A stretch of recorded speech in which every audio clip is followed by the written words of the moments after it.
You're live, everyone. Ooh, what does that sound? Welcome, everyone. We are Certified Life Coach Institute. Welcome for our next show on the Core Competencies 6 and 7. Yes, this will be our third installment.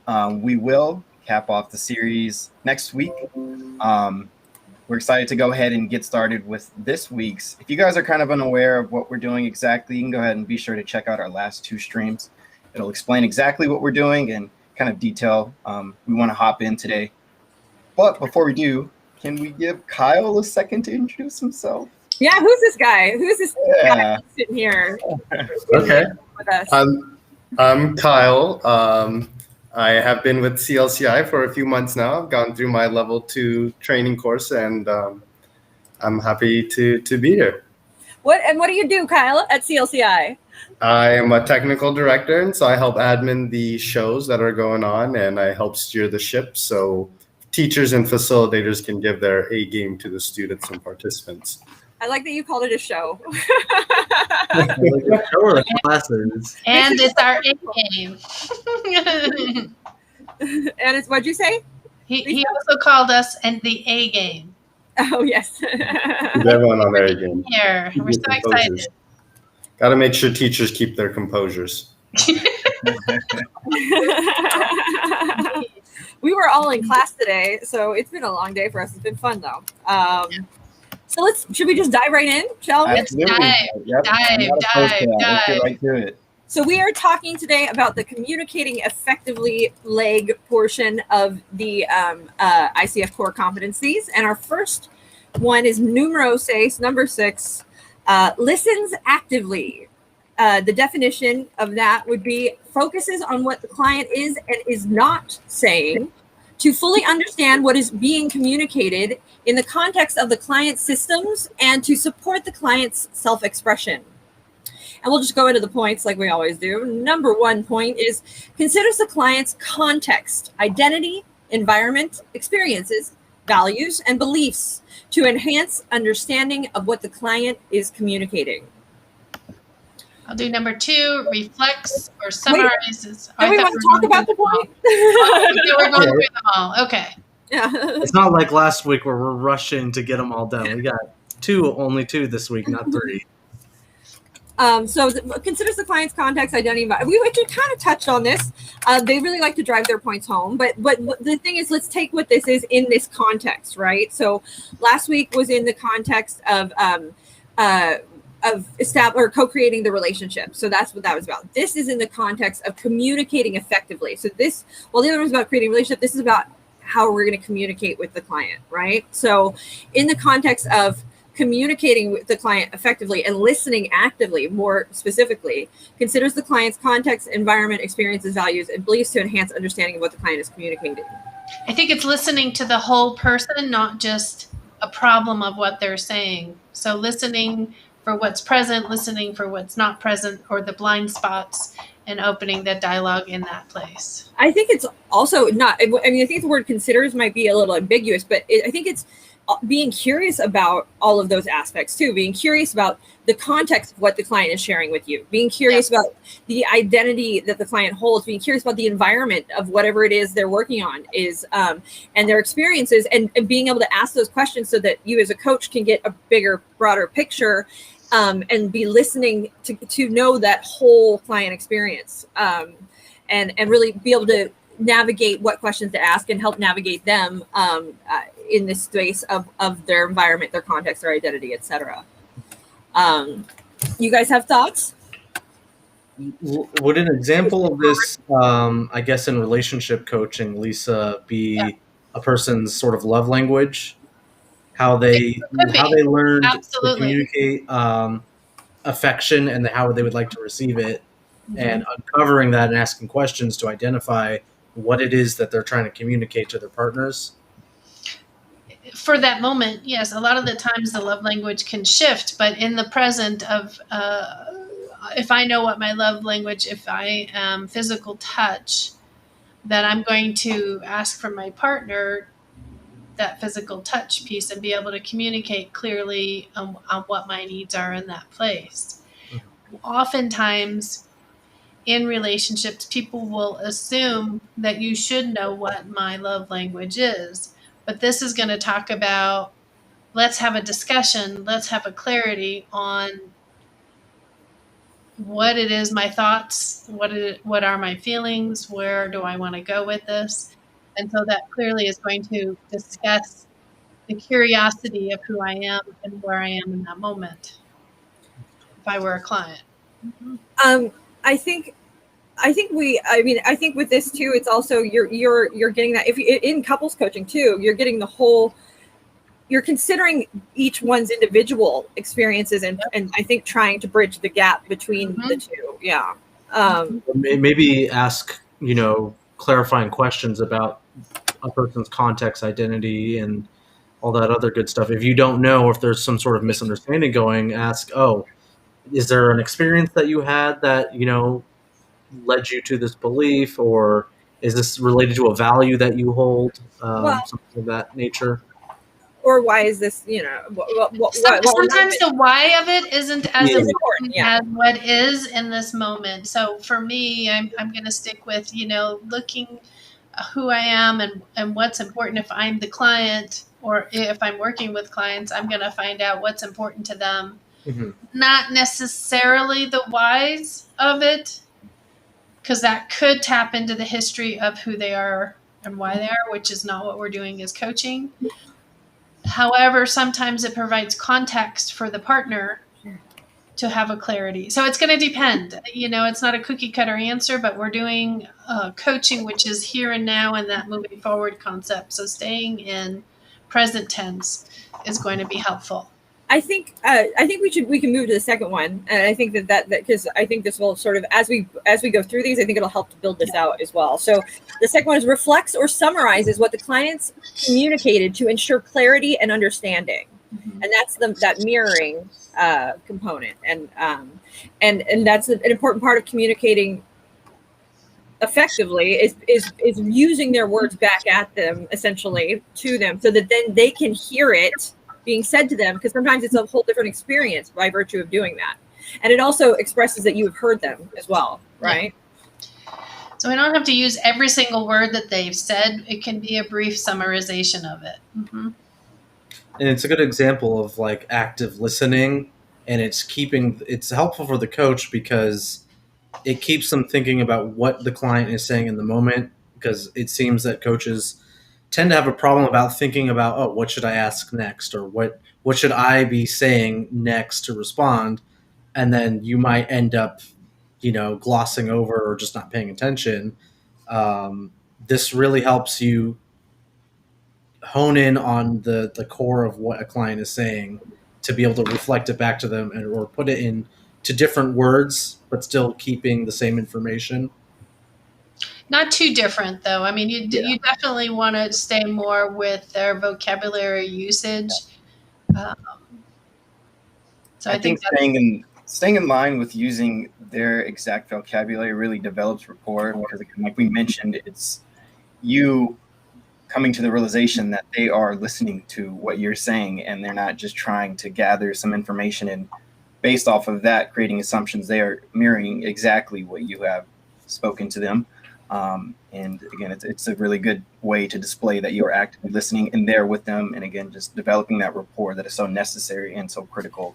And I think furthermore, the importance of the using their language, I think we can demonstrate why it's important. When I say the word, we'll say excited. What comes to mind, Kyle? My happy place, something that makes me excited and comforting, joyful. What makes you excited, Kyle? What makes me excited, or what comes to mind with excitement? What makes you? Food. Yes. Food. Okay. Good one. Anthony, what comes to mind when I say excitement to you? Oh gosh. What makes me excited? Doing theater. My theater rehearsal coming up and being in shows, that makes me excited because it gives me an excuse to let loose, be someone else that I'm not, who's not that exciting in real life. So, and now, what if I said I am thrilled? Does that mean something different to you guys? Absolutely. That takes me to the theme park. Right? Yeah. So that's why it's important to choose your words or use their words back at them, because they could say, happy, and then you could respond with joyful, and it could mean two totally different things. Mm-hmm. You never know. Or if you say maybe you infuse content instead of happy, and maybe that's a totally different emotion to them. So, and actually, I think that's pretty accurate, because some clients have corrected me when I've done that mistakenly. They don't want to be content; they want to be happy, and there's a distinction for them between those two. So, yeah. Mm-hmm. Lisa, she pointed out, obviously, it doesn't have to be verbatim, but those power words are very important, I think, as far as relaying back to them, very similarly to the way that they displayed them to you. Mm-hmm. Yeah, I think it's if for some reason I will take ownership of my language when I reflect back. So with a couple that I do that with, there's an intent to see how I've heard it from them. So I think what I'm hearing you say, correct me if I get this wrong, a lot of the times when I'm working with couples, that helps the partner hear it differently as well. So that also can work, but I'm still staying in the flavor of the discussion, belief system, word choices. and I think we can move. We understand what that is now. Also, but there's one more aspect to this. Mirroring body language is also important. Lisa, do you want to talk into that? So even a few moments ago, Brooke and I were mirroring a little bit. She had her glasses on. I went, oh yeah, I want to put my glasses on. And just that act, that's a mirroring. So the body language that we're mirroring in our sessions sometimes can be helpful to mirror the client. Let's say we notice the client is kind of closed off. I might go like this, and I'm crossing my arms, and then I'm going to make a big movement where I'll uncross them to suggest, let's get into this, let's have a discussion.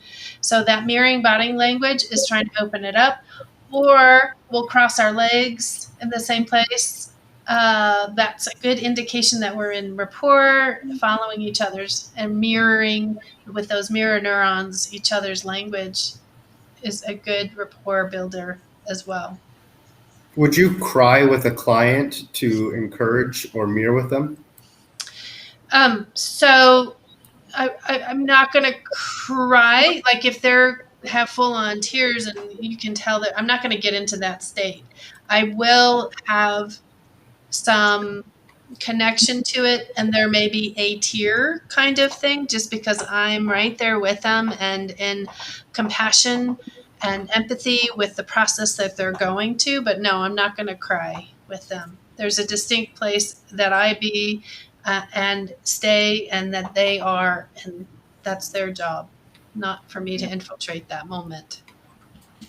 I think to add one more tidbit, there's an acronym for how to actually utilize what we're speaking about. It is SOLAR, which really quickly we can run through it. It's squarely face your client. You want to make sure you have open body language. You're leaning in. Your eyes are connecting with your client. You're relaxed. That is the foundation that you want to try and stick to when it comes to, again, cooperative listening and maintaining that rapport with your client while doing so. Well, and we need to consider cultures with eye language. I mean, eye-to-eye contact. But what was the name of the author of that? I forgot what his name is. Here's a lesson I learned working at security for Native American and Spanish speakers. There you go. Don't point at them. I've seen coaches who will do like the pointing thing, like when they're talking to you. You can gesture with your hand like this, but pointing is a big no-no. And we've gotten guards, not me, but guards would get in trouble for pointing around like that. So that's one of the things about considering someone's cultural context and body language. Some things might, be offensive, or other things might be more appropriate. And, it's good to key in to that sort of things and ask too, if you can tell that they're seem to be offended by something that you did that you might not have thought at first could be offensive. I think we can move into our third point now, shall we? Mhm. Recognizes and inquires when there is more to what the client is communicating. So let's talk about that more aspect, because I think it's a fine line there, because you don't want to be assumptive and you don't want to push your client. So but you still want to get them to start to get behind, because a lot of times when a client comes in, they're going to come in with one thing and you end up working on something different. It takes it ends up being slightly different, or a different course of action may happen. And that comes from that listening deeper aspect. That's what our level 2 work really, right? And being comfortable, especially with those silences. There's this statement that I pulled from somewhere, I don't remember, but if you overfunction, they underfunction, which means if you are overperforming as a coach, you're not going to get their language. So the less that you say, the more that they're going to say, which that's what you want them to do, is to share more with you. Keeping it simple, right? What? Keeping it No, I like complicating things. That's No. simplicity. Are you kidding me? More about complicating things. So recognizes and inquires when there is more to what the client is communicating. So what is more? Can we somehow, when, I guess that's obvious. I guess because comes a line, like when we can start to be presumptuous, right? Yeah. Or we can start to, so how do you walk that line between being presumptuous about what your client is, the more, and being a coach? Asking, is there more to that? That's simple. Is there more, or can you explain what do you mean by this? Or so if I have an inclination that my client, there might be more, or if I, it's pretty obvious or what have you, I simply ask, well, can you tell me more about that? It's that simple. That's all I have to do. Because what we're not doing is saying, I think that there's more to that. Yeah, right? No. That's the difference there. that seems the last thing you want to do is like accuse your client of something, and that's bordering the line of just like, I think you're hiding something from me. I can tell from your energy and your body. That's the trap that I see. Oh, you're not telling me. Yeah, I'm not buying a word you're saying. You're lying. However, what I just said, when I have a good rapport with my clients, I may jokingly work with them and go, what are you hiding from me? Because we already have that connection where we have jested here and there. But until you build that connection, just keep it simple. You're not allowed to laugh with your clients. That's no. So I think we've got that one. Number 4, shall we? Notices, acknowledges, and explores the client's emotions, energy shifts, nonverbal cues, or behaviors. And we kind of talked about this a little bit, that body language. We touched on that. Notices, acknowledges, and explores. So an example of this would be, I noticed that when you were speaking just now, you changed the way you were sitting, like you turned away from me, or I noticed that you got really quiet when you said that. Can you tell me more about that? Right? And it's that simple. Mm-hmm. Body language, where is it? Emotions, energy shifts, nonverbal cues, and behaviors. What is the behavior? What would be a behavior example? Making a face. Yeah, for me, I know when I kind of go into deep thought, I tend to look upwards as if I'm looking into like my brain or something like that. And I'll speak something that has nothing to do with what I'm actually thinking about. So for someone to ask, point out that behavior and say, what's going on there? What just happened in that moment?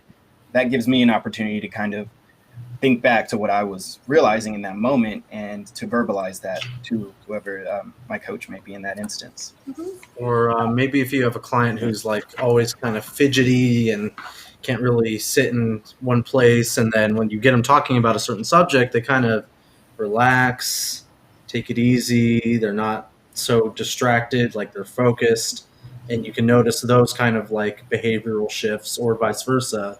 Maybe a topic is like sort of making them uncomfortable, and that's a place for a little more delicacy on the part of the coach, whether it's a question that they want to ask to explore, or maybe keep that topic for another time. If you can tell if there's something maybe triggering about it. Yeah, that goes into don't poke the bear. Don't push people where they're not ready to go. Yeah. Right? They'll come around when they're ready to go there. You can, I mean, definitely it presents itself, ask a question, but if they're not ready to go, they're just not ready to go. And there's no need to poke the bear, as I like to say. Well, too, I think when you want to communicate effectively, noticing the body language of others, if they've had a long or a rough day, they may want to speak or they may not. And you could tell by the yawns and the posture. And this was a really rough day. Focus or reconnect. Did you know, I read an article about yawns, that you only yawn with people you're comfortable with. Just for a fun fact. It's mirroring. It's a subconscious mirroring. Yeah. Like yawns when I yawn at the same time as well. Oh, you guys are so bonded. Isn't that sweet? Okay, number 5 integrates the client's words, tone of voice, body language to determine the full meaning of what is being communicated, which we've kind of talked about this. And actually, I think we kind of talked about the next one. So I'll just read it. We can just explore what's left in this section, I think. Notices trends in the client's behaviors and emotions across sessions to discern themes and patterns. So that is sort of bringing it out to that big picture, taking really 1 through 5 and then being aware in a broader sense of what is going on with your client. If they came in at the beginning, weighing 90 pounds and after 8 sessions they weigh 120, there might be a shift there. It might be something you're, what's going on? Delicately though. Yeah. Hey, you got fatter. How's it?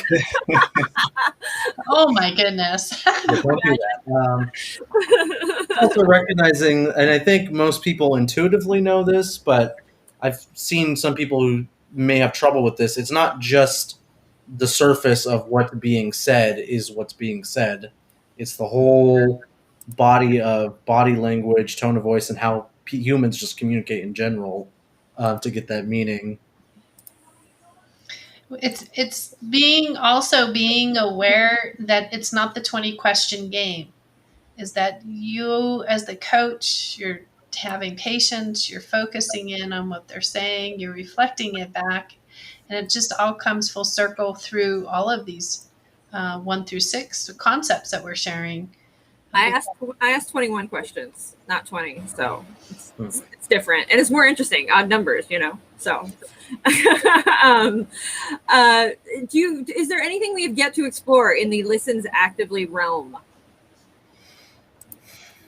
I think I mentioned this before, but don't try to think about the right question to ask when somebody's talking, because if you follow the 80-20 rule, 80% of the time a client's going to be talking, and it's helpful to listen to them as they talk, not be in your own head. Devil's advocate here. Mm-hmm. When I say don't think of the pink elephant, what do you think of? The pink elephant. I'm thinking about the words you're saying, Brooke. You're not thinking about a pink elephant? Yeah. So instead of not thinking about the right question, what can they be doing? And you said listening actively. How do we check that? What is my next question moment? What happens if you don't have it? If you don't have what? If the client's talking and they get to the end and you don't know what to ask next. Client, here's what I've heard you say. This is what my understanding of what you said. Do I have that correct? What is the perfect question to ask you here? I like that you said client. I address all my clients as clients, so I totally get it. Okay, so I think we're at the halfway mark. Let's move into 7, shall we? Everybody? Evokes awareness. Definition: facilitates client insight and learning by using tools and techniques such as powerful questioning, silence, metaphor, and analogy. Dun, dun, dun. And I know for a fact Anthony does not like metaphors, by the way. My opinion is that they're sometimes more harmful than they are helpful. Sometimes, if you're speaking a different language or you come from a different cultural context or background, sometimes those metaphors just don't land. Yeah, I would agree. That kind of right there, what I just said, not landing, that's a metaphor right there. So much didn't work for me, Anthony. Sorry. Yeah, metaphors can be kind of all over the place sometimes, and that kind of, again, falls in line with remaining in line with your client's language. There are Yeah, some metaphors that you may use that just throws the whole session off course, because now they're trying to figure out what you're saying to them, which is never a good space to be in as a coach. So client has used this language where they were talking about filing, and they hate filing, and they said it's like climbing a tall mountain. Right? So because they gave me that language, that's where I could use that metaphor and that comparison and that contrast and all of that. And it gave them a good picture because it was already their language. Mm-hmm. Yeah, the converse of you giving metaphors, asking the client to give metaphors, or being open for the client's analogies, that is really, really helpful information to have. Just like I know now that Anthony likes airplane analogies. Do I? Landing. It may not land. You gotta take off. No.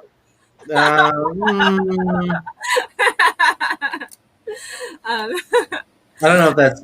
I think it's just a more of a kinetic type of metaphor, not an airplane one. No, but a good example of this would be we know. Well, Anthony, I'll use the example.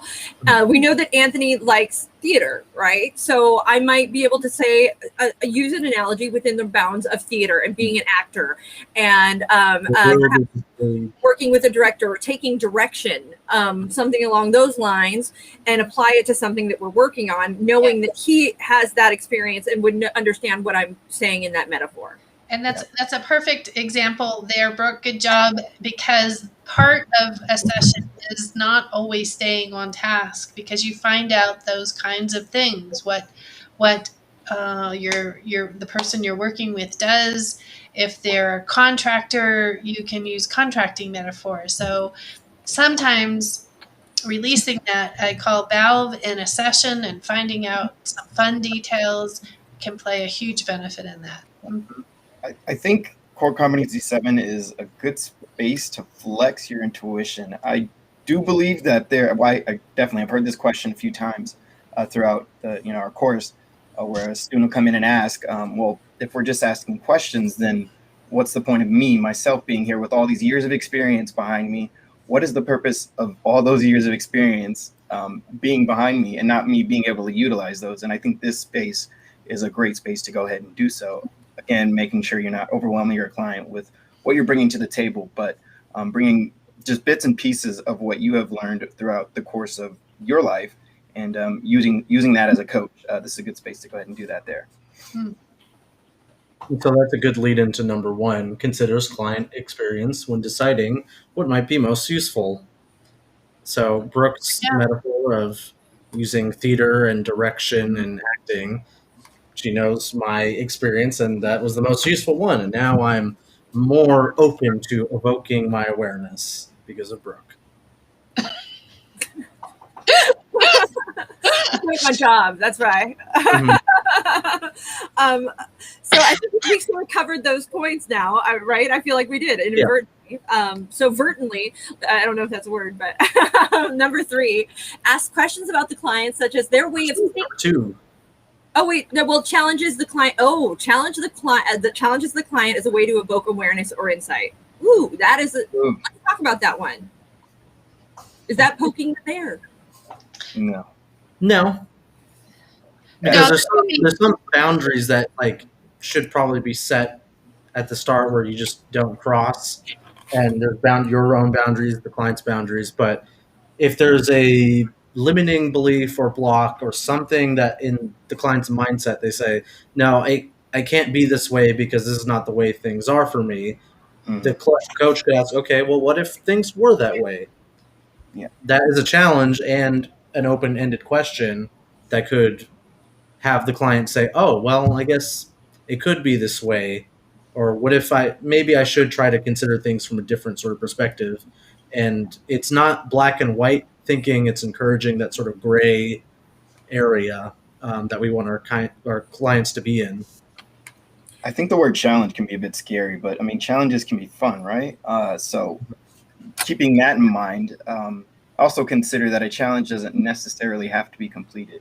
It's still going to be, on your client's court and be in their hands whether they want to complete that challenge or not. But it is something that you do want to keep in mind, again, just to make sure that you are making sure that everything is on the table for you and the client to consider.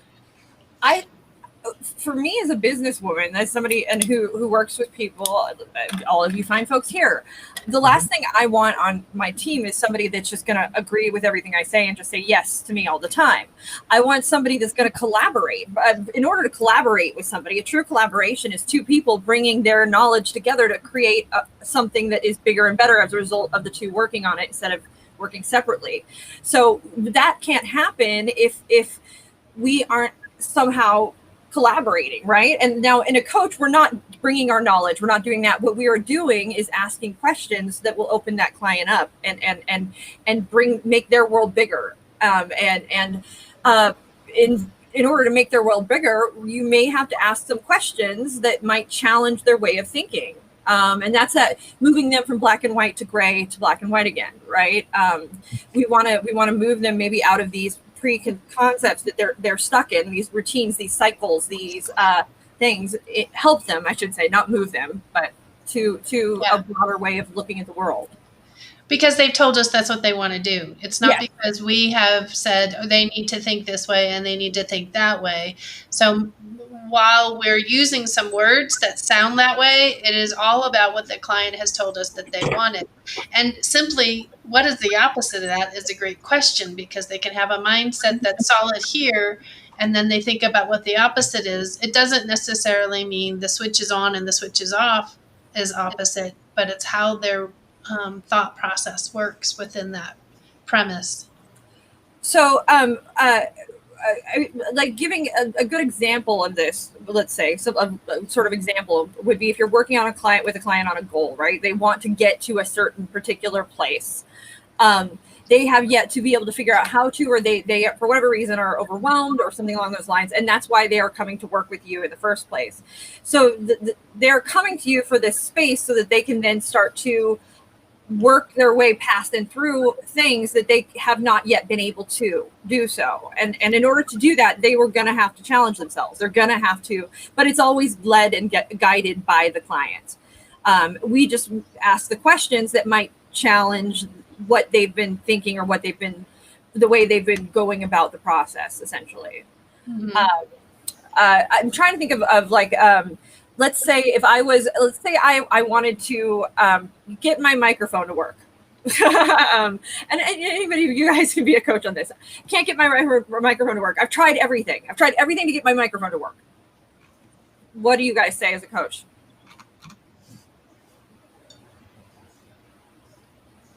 What is it about this microphone that you value so much? So you want to reflect back with what she just said. So if she's saying something, what did you guys just hear her say?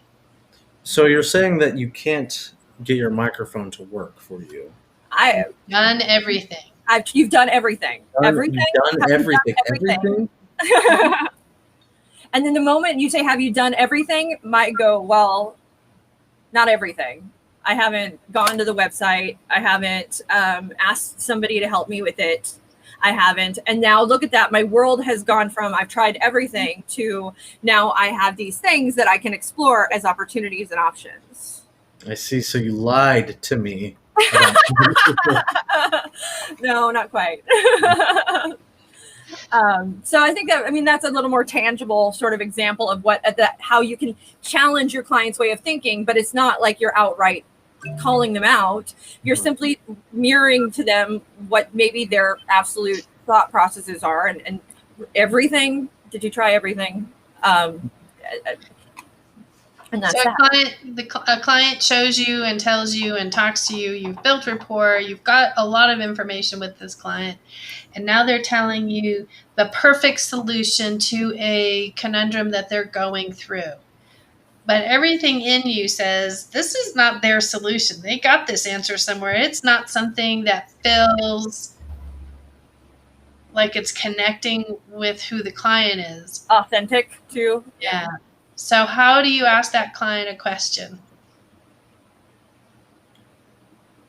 Just ask like, oh, so where did you get that? Where did that answer come from, do you think? Or where did... Tell me more about how you found this solution. Mm-hmm. Tell me more about why it's right for you. or tell me more about what makes it perfect.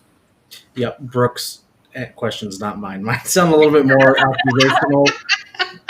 Brooks' Just questions start all your questions with "tell me more," and you're done. That's all you need. And you can reflect. You can reflect back who that client has shown you the things. I'm going to say he or she, but who he's shown you, the things he's said, who he's been, and then conversely, you've shared this. I'm a little confused. Share how that comes together.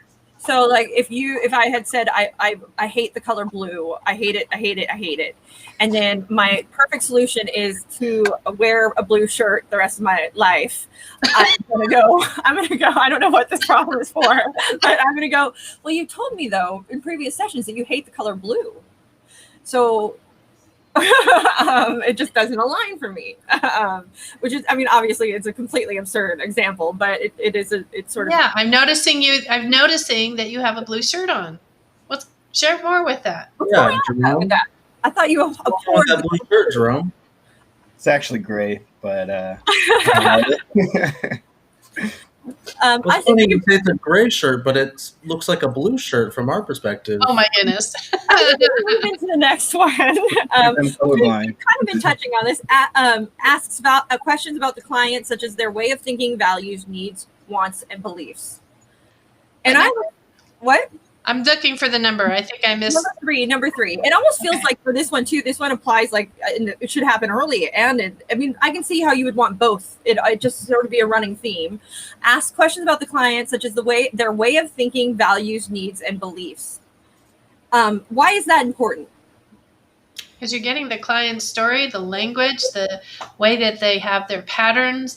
You're watching body language as they're speaking. There's just so much that you get from this. This is one of the few spaces that a coach should ask why in, I would think, because this is where you can get them to connect to their emotional relevance, the meaning of their goals, and attach to that as they move forward. That it is in line with their values. That it is. All of these things, it's in line with their way of thinking. It's they're in alignment as they move through this, and that's why asking this and where that why might come in critically into this part. Yep, Deborah Mack Rankins. It's all about the client. They're trying to figure out what it is about them that makes them tick, and also with those asking questions about the thinking, values, needs, wants, and beliefs. It gives you an opportunity to see if there's any sort of thing that's misaligned or in conflict with each other, because ideally I would think that a person's way of thinking and beliefs inform what they value, need, and want. But if their needs and their wants are different, or their values and beliefs are in conflict, that's a good way to ask them questions to try to resolve it or tie it together into a clearer picture. Absolutely. I think this can move us into our next one. Ask questions that help the client explore beyond current thinking, which is sort of, we demonstrated that just a minute ago, I think too. And that's number 4. Number 5, invites the client to share more about their experience in the moment. What does that mean, in the moment? As they're sitting in your chair. Okay. I would say, relating back to what they most recently spoke about, and maybe not necessarily going back to a past session or previous session and bringing up something there, because things shift from session to session. So you want to make sure that you are sticking with your client as far as what they want to get taken care of in that moment. I think it's also the staying in the present piece, not going to the past, not digging up that the historical, the coaching the ghost, the behind them stuff that they cannot change. As coaches, we're moving in a forward progress and movement. So that's where that in the moment becomes critical, because we want to keep them in that moment and not delving into the past, of which we do not work and they cannot change. It's the question is, how is that impacting you now?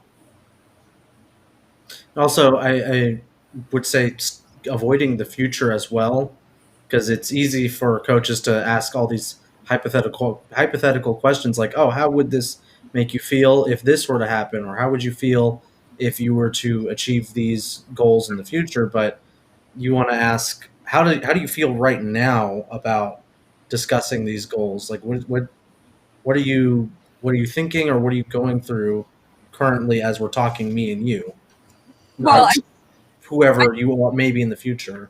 I would say yes, and though the future is to some degree important because we're working towards a goal, but I think it's also being mindful and having your client be mindful in living in the moment. The process is really it's that there's the cliche saying it's not the end goal, it's the process of getting there, or whatever way they say it. That's what that really, it's the adventure of getting there that it is really the payoff, not the end goal.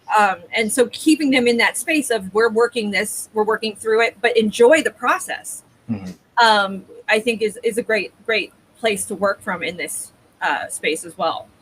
But you might have a client that doesn't enjoy the process.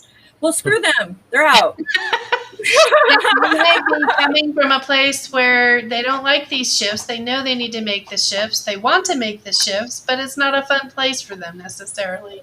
And it's always about meeting the client where they're at. So as you're going through this learning and this change, what are you in control of? So it's being actively aware for the client on what they're in control of and what can change from that. So if I hate the process, like if I'm hating, hopefully then we are looking to the future because I'm hating the process so that I can get to something I want, right? Yeah. That's right. So in that moment. Then I would ask as a coach, oh, my cat is just Parrot. I would ask then, what can we do now to make this process more enjoyable? Like, we have a goal, we have a process that you agreed upon. Do you think that there's something that we could do or adjust or change right now to make that more enjoyable for you? Yeah. Is that leading, Lisa? I'm sorry, I got over here. I was looking at the messages. Oh, the cat. No, so he was saying that if you have a client that's not enjoying the process, that's really, just like, can you ask them, is there a way to make this process more manageable? Oh, absolutely. Okay. Sure. Okay. So an example I was thinking of is like fitness coaching. That's a one where there's a goal, and usually the process is very painful and grueling. But there are ways to adjust the process to make it at least a little bit more enjoyable for a person. Or it just becomes ownership of the process. So even like you're saying, the workout, right? I don't like that, but I have to take ownership because that's a direction I want to move towards. So good point, Anthony. By the way, this is what number 6 notices what is working to enhance the client's process. Done. Oh, we didn't even have to. Look at that.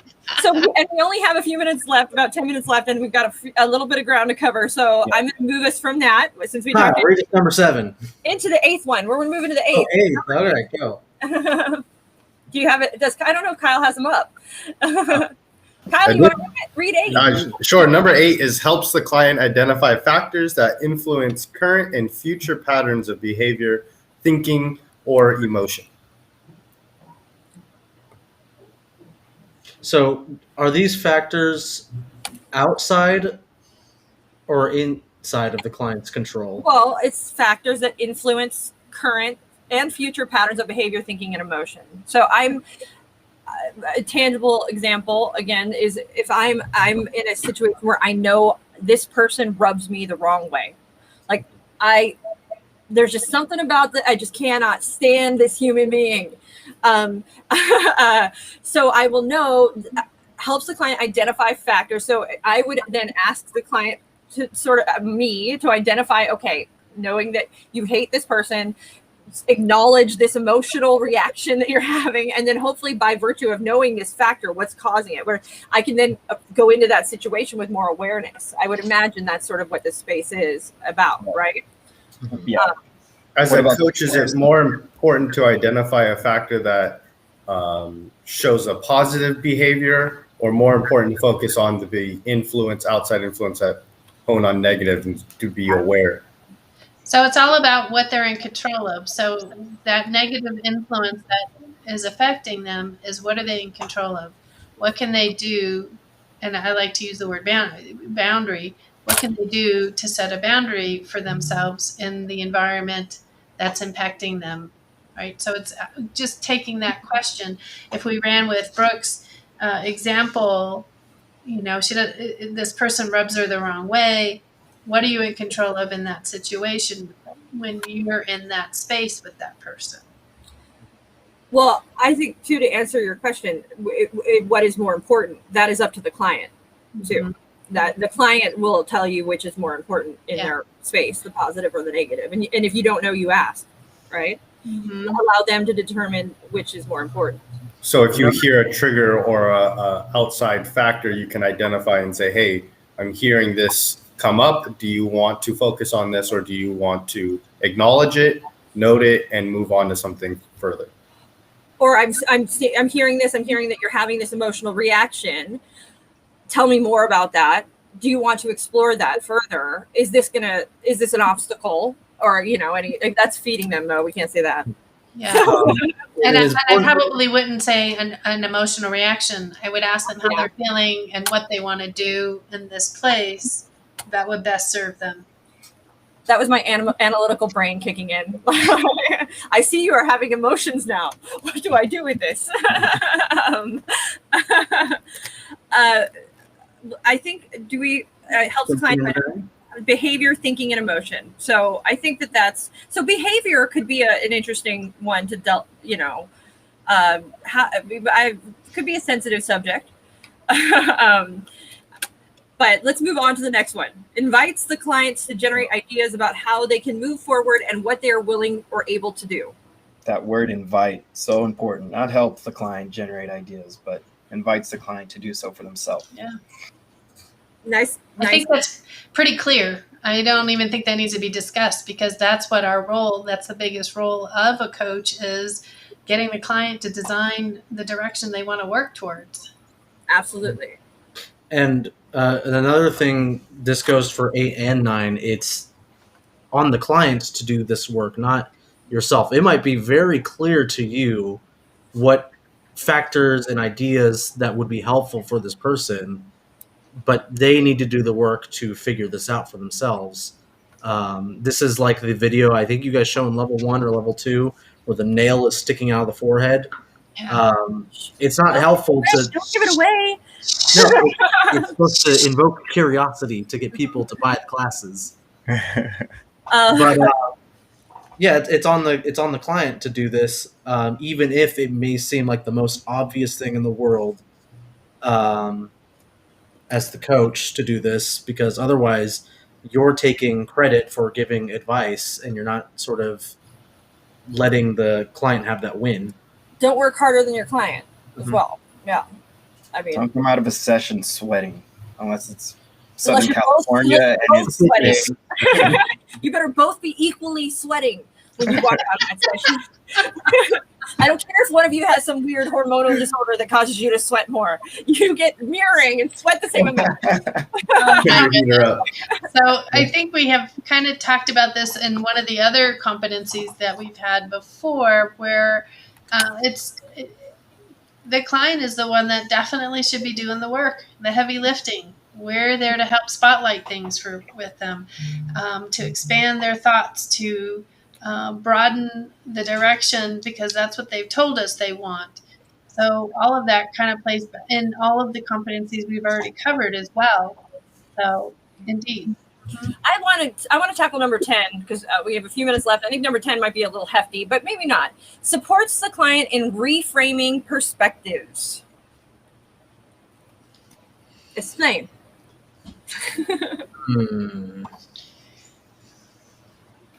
I think as a client, you might initially have an idea of something, and being able to, one, look at it and speak it out loud.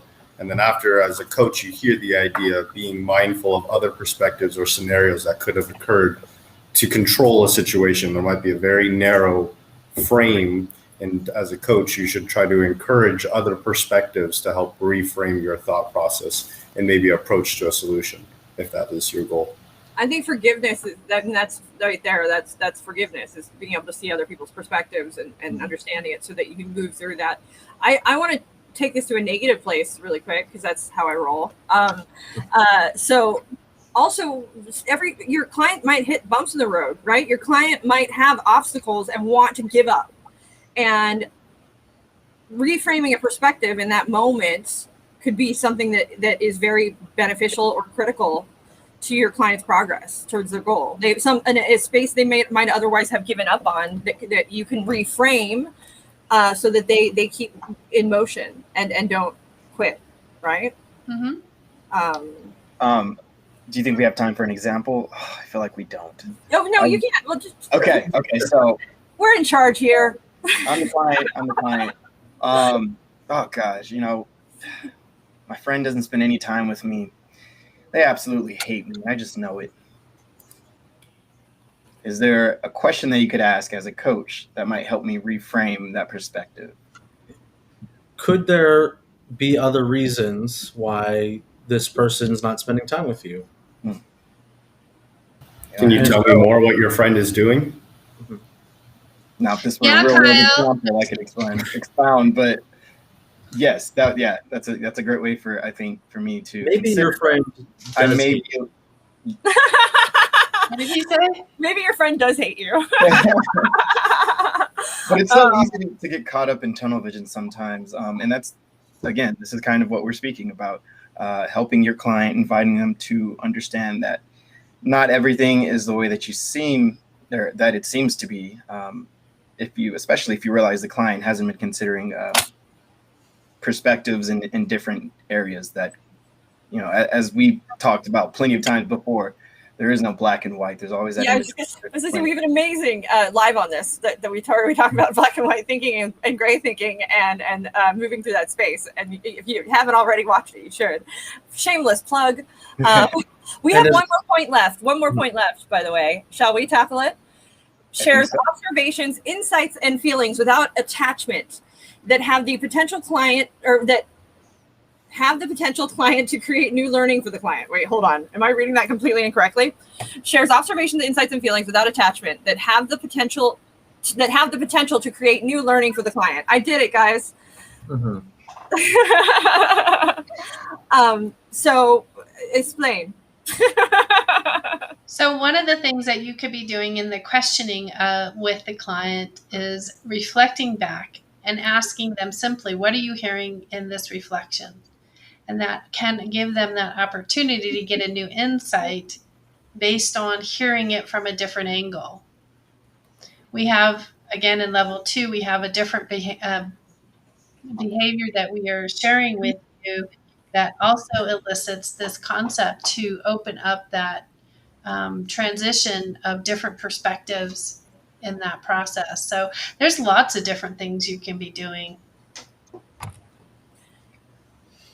I just zoned out. Like, what does it mean to do all this without attachment, though?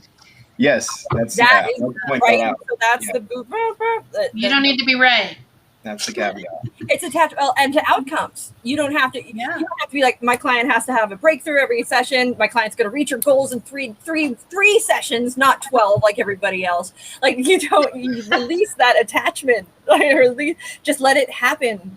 Be in the flow. Be in the moment. They're in charge. They are totally in charge, and I cannot have ownership of their connection to their direction that they have said that they want to move towards, or their successes or failures. You don't get to own their successes, and you don't get to own their failures.